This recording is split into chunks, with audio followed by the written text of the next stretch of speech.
श्रीमद् भगवद गीता के 7वें अध्याय का महात्म। श्री भगवान शिव कहते हैं, पार्वती अब मैं 7वें अध्याय का महात्म्य बतलाता हूँ, जिसे सुनकर कानों में अमृत राशि भर जाती है। पाटलिपुत्र नामक एक दुर्गम नगर है, जिसका गोपुर द्वार बहुत ही ऊंचा है। उस नगर में शंकर्ण नामक एक ब्राह्मण रहता था।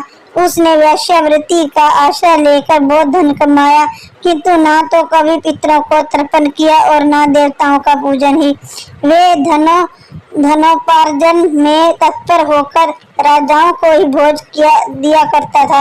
एक समय की बात है, उस ब्राह्मण ने अपना चौथा विवाह करने के लिए पुत्रों और बंधुओं के साथ यात्रा की। मार्ग में आधी रात के समय जब वह सो रहा था, एक सर्प ने कहीं से आकर उसकी बाजू में काट लिया।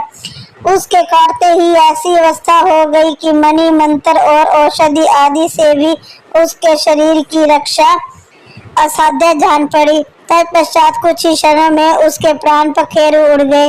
फिर बहुत समय के बाद वे प्रेत सर्प योनि में उत्पन्न हुआ। उसका चित्त धन की वासना में बंधा था। उसने पूर्व वृत्तांत को स्मरण करके सोचा, मैंने जो घर के बाहर करोड़ों की संख्या में अपना धन गाड़ रखा है, उससे इन पुत्रों को वंचित करके समय ही उसकी रक्षा करूंगा।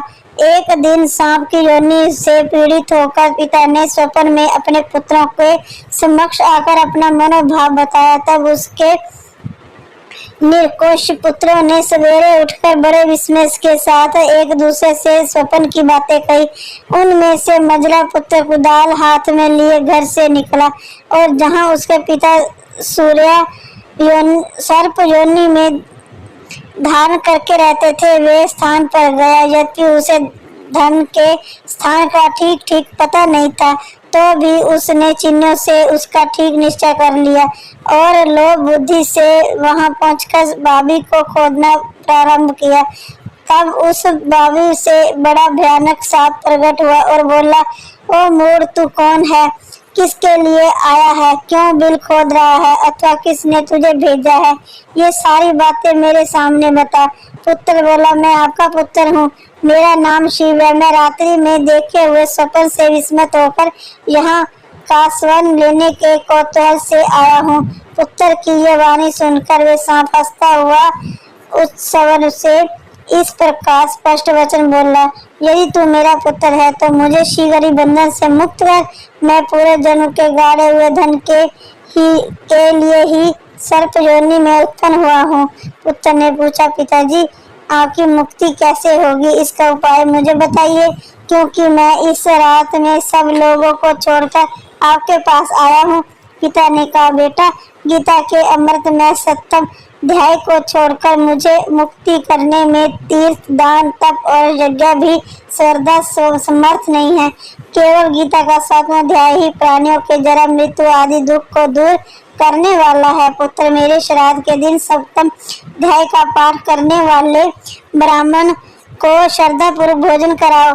इससे निसंदेह मेरी मुक्ति हो जाएगी। बस अपनी शक्ति के अनुसार पूर्ण श्राद्ध के साथ वेद विद्या में प्रवीण अन्य ब्राह्मणों को भी भोजन कराना।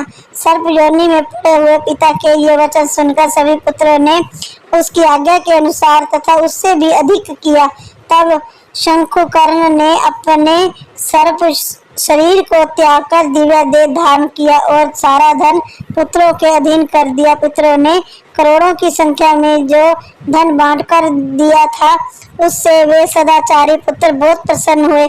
उनकी बुद्धि धर्म में लगी हुई थी, इसलिए उन्होंने बावली, कुआं, पोखरा, यज्ञ तथा देव मंदिर के लिए उस धन का उपयोग किया और अन्नशाला भी बनवाई। तत्पश्चात 7वें अध्याय का सदा जप करते हुए उन्हें मोक्ष प्राप्त किया। पार्वती, ये तुम्हें 7वें अध्याय का महात्म्य बताया गया है, जिसके स्वर मात्र से मानव सब पापों से मुक्त हो जाता है। समाप्त।